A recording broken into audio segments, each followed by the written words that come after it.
Nitumie nafasi hii pia kuwaomba.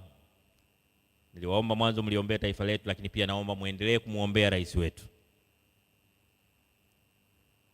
Wako watu ambao hawajui umuhimu wa nafasi ya rais katika nchi. Kuna watu wanafikiri rais akipata shida, nchi haipati shida. Nataka niwaambie, aliwahi kutuambia baba wa taifa kwamba unaweza kumtikisa mtu yoyote nchi ikabaki tulivu, lakini ukimtikisa rais nchi inatikisika. Tunaelewana hapo? Kwa hiyo ni lazima tumuombee rais wetu. Tufanye kila linalowezekana kuona kwamba kila siku tunamuombea kwa Mungu afya njema, maisha marefu, lakini vile vile tumuombee busara na hekima ziendelee kumiminika kwake. Lakini vile vile tumuombee Mungu aendelee kumsaidia kupata wasaidizi waaminifu, wa kweli. Waaminifu na wa kweli. Kupata wasaidizi wanaoipenda nchi yetu kweli kweli. Kupata wasaidizi ambao wanaumwa na maendeleo ya nchi yetu. Kupata wasaidizi ambao wanatamani nchi yetu ibadilike iwe bora zaidi na zaidi na zaidi. Lakini vile vile tuyatumie maombi yetu kumuomba Mwenyezi Mungu ampe rais wetu macho ya tai. Macho yanaweza kumfanya awaone watu wabaya. Atambue watu wachonganishi, atambue watu wafitini, atambue watu waongo, atambue watu wezi, na atambue watu wasio waaminifu.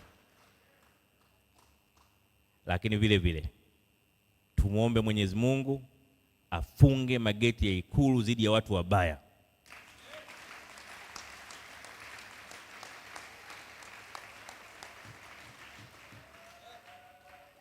Nataka kupitia maombi yenu, watu wote ambao wana mawazo ya wizi, ubadhirifu, uchonganishi, wenye mawazo ya damu za watu, wale ambao wanatamani vitu vibaya vibaya kwa nchi yetu, Ikulu waone hapaingiliki kwa namna yoyote ile.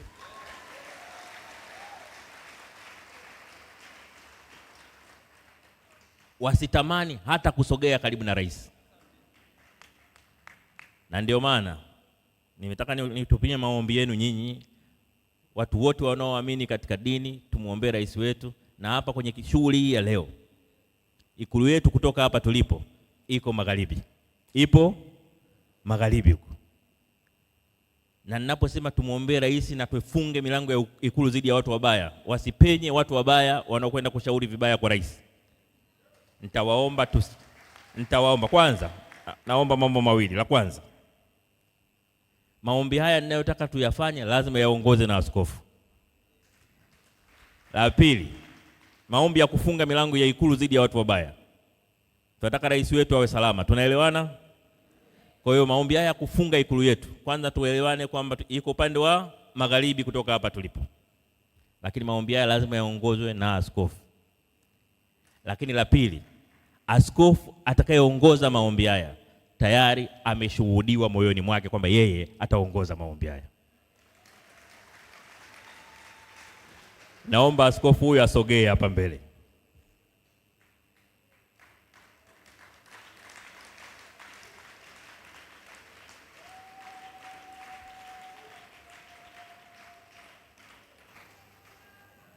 Baba askofu tuongoze. Naomba maaskofu wote tusimame, mikono yenu ielekezwe magharibi, maaskofu wote ambako iko Ikulu, kuifunga Ikulu yetu dhidi ya watu wabaya. Baba askofu tafadhali ongoza maombi, Roho Mtakatifu ashuke kwenye Ikulu zetu zote kumlinda rais wetu. Makarakamashanda rukukatekete rakeketo kate rake rakate rake rakate rake rakate makate makarikito makate rakato makato ratenmoch makandosh makandosh.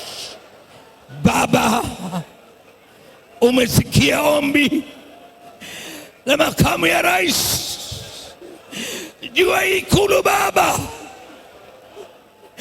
Baba, Wewe una macho, unachunguza mioyo ya wanadamu. Kila mwanadamu ambaye ana mipango mabaya juu ya nchi yetu na juu ya mama yetu Mama Samia Suluhu Hassan, tunakwenda kufunga kila milango ambayo utakayojaribu kwenda Ikulu au kukutana na mama yetu. Tunaivunja katika jina la Yesu. Baba, tunafungulia malaika ya ulinzi waende kule